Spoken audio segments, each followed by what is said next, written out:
ICT 기술의 발전과 함께 악성 프로그램의 해킹까지 각종 사이버 위협 또한 급속도로 늘어난 상황입니다. 이에 따라서 국민의 보안에 대한 경각심 또 정보보호 생활화에 대한 필요성이 더욱 높아지고 있습니다. 네, 7월 정보보호의 달을 맞아서 오늘 과학서재에서는 해킹 맛보기 저자이자 보안업체 스틸리언의 신동희 이사와 함께 이야기 나눠보는 시간 마련했습니다. 안녕하세요. 안녕하세요. 네, 보안 전문가시면서 실제 세계대회에서 또 입상하셨던 화이트햇 해커신데요. 네. 해킹 맛보기 이 책은 어떤 책이며 또 누구를 위한 책이라고 할 수 있을까요? 해킹 맛보기는 그 책 이름에서도 아실 수 있는 것처럼 해킹을 처음 접하는 초보자분들을 위한 책이고요.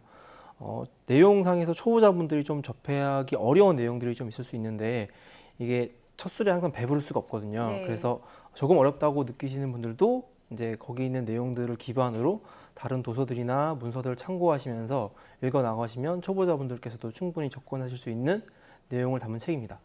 예. 요즘에도 지속적으로 많은 분들이 해킹을 공부하고 싶은데 어떻게 해야 되는지 문의를 하고 계셔서 이 질문에 답변을 드리고자 책을 집필하게 되었습니다. 예.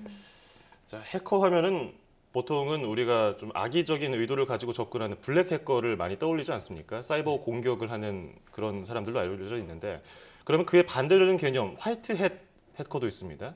이 의미 개념이 어떻게 설명할 수 있을까요?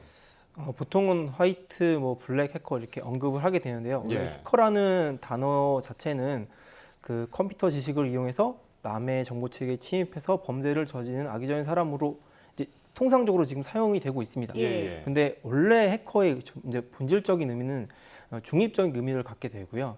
컴퓨터 전반에 대해서 열정을 갖고 연구하는 사람을 의미합니다. 그 결과를 가지고 악의적인 용도로 사용하는 사람을 예. 보통 블랙 해커라고 부르고 또는 크래커라고 얘기하게 되고요. 선의적인 용도로 사용해서 방어하는 용도로 사용하는 분들을 화이트 해커라고 불리게 됩니다. 네. 그리고 보통은 이 해커한테 윤리가 굉장히 중요하게 이제 작용을 하게 되는데 이게 대부분 해커가 어떤 일을 하는지를 보시게 되면 예. 이제 이걸 내용을 알 수 있는데 보통 해커가 다양한 분야 컴퓨터 시스템 서비스에 대한 깊이 있는 분석을 하게 되면 그걸 기반으로 그 시스템들에 대한 취약점을 발견하게 되거든요. 그 발견한 취약점들은 전체 시스템에 대한 지대한 영향력을 미칠 수 있게 되는데 예. 이 취약점을 다루는 해커의 윤리의식이 만약에 흔들리게 되면 이제 서비스와 시스템들이 정상적으로 운영되지 못하는 파괴 행위도 할 수 있기 때문에 해커들한테는 윤리의식들이 굉장히 또 중요하게 되는 겁니다. 그렇군요. 해커가 될 수 있는지 어떻게 하면 해커가 될 수 있나요? 라는 질문을 많이 받는다고 들었거든요. 근데 해커 지망생들이 막연하게 해커에 대한 꿈만 꾸지만 어떻게 해야 되는지 방법을 모르는 것 같습니다. 어떻게 해커가 되기 위해서는 어떤 것들을 준비하면 좋을지 좀 조언을 해주시죠. 정답은 이게 따로 정해져 있는 것 같지 않습니다. 앞에서도 잠시 언급이 된 것 같은데 이게 해커는 분야가 따로 있는 게 아니라 다양한 시스템, 다양한 서비스들을 대상으로 하고 있거든요. 그래서 해당 분야에 대한 폭넓고 깊이 있는 지식들이 굉장히 많이 필요하게 됩니다. 그래서 눈앞에 어떤 지식들이나 어떤 내용들이 딱 있으면 그거를 이제 구분하지 말고 다양한 분야의 지식들을 많이 습득하라고 말씀드리고 싶고요. 그리고 해커는 항상 동일한 시선에서 남들과 똑같이 생각을 하면 그것만으로는 좀 부족하거든요.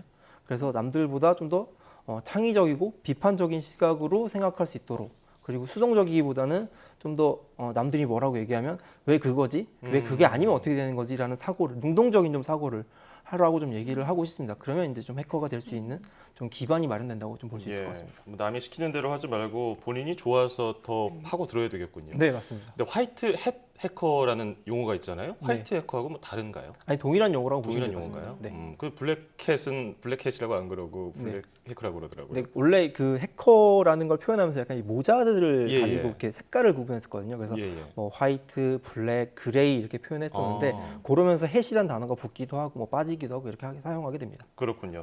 일단은 지금 이사님은 화이트 해커잖아요. 네. 그렇죠. 근데 어떻게 하다가 이 해커라는 이 직종에 관심을 갖게 돼서 공부하게 되셨나요?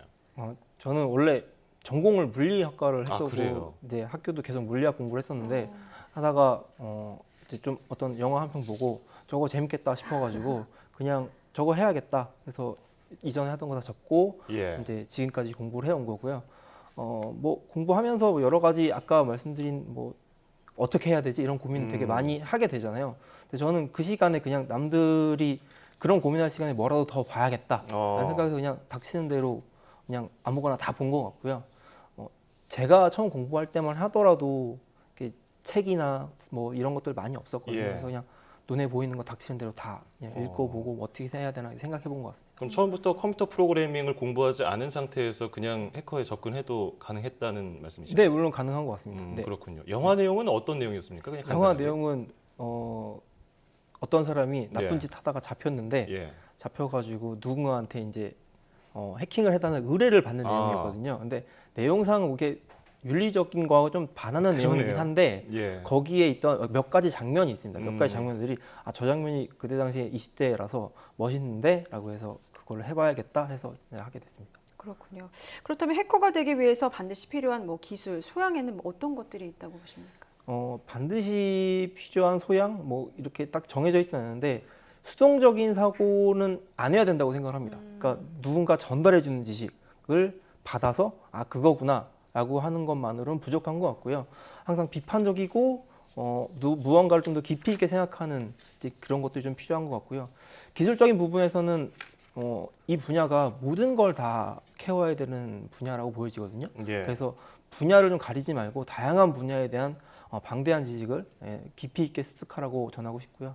그리고 마지막으로는 이쪽 분야에 있는 분들을 만나보시면 혹시 알 수 있는데 보통은 내가 남는 시간에 가만히 있지 않고요. 스스로에게 어떤 미션을 부여합니다. 그러니까 어떻게 보면 혹사한다고 얘기할 수도 있는데 스스로한테 미션을 부여하고 그 미션을 스스로 해결하라고 시간을 보내거든요. 보통은 그렇게 활동을 잘 안 하게 되는데 남는 시간 놀게 되잖아요. 근데 그러지 예. 말고 내가 관심 있는 분야니까 나한테 어떤 미션 부여하고 그걸 해결해보고 그걸 이후에 또 다시 다른 미션 부여해보고 해결해보고 이런 식의 시간을 좀 활용하라고 하고 싶습니다. 좋아하지 않으면 쉽게 발들여서는 안 되는 분야일 것 같기도 한데요. 네.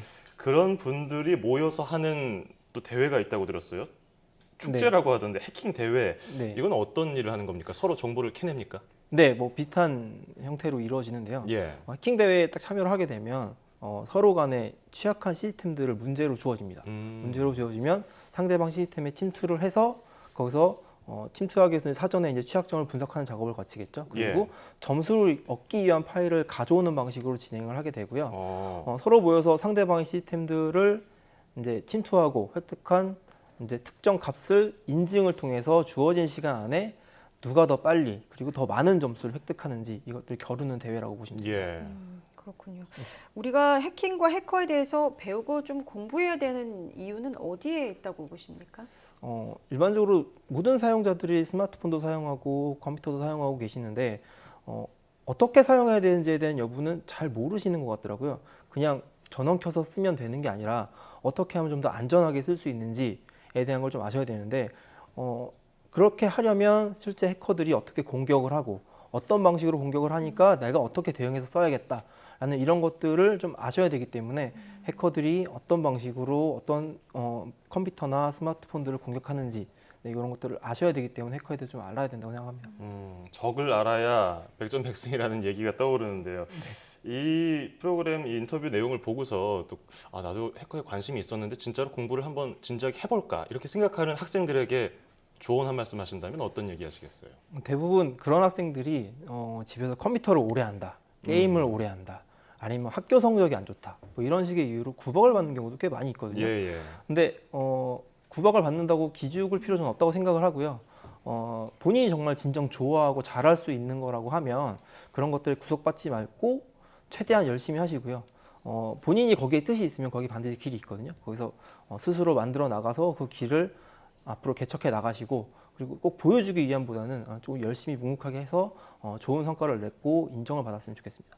네, 해킹 해커하면은 고정관념이 좀 안 좋다라는 생각이 있었는데 좋은 해커도 있다는 걸 오늘 알게 됐고 결국 스스로의 보호를 위해서 해킹에 대해서 좀 알아야 한다 이런 생각이 좀 들었습니다.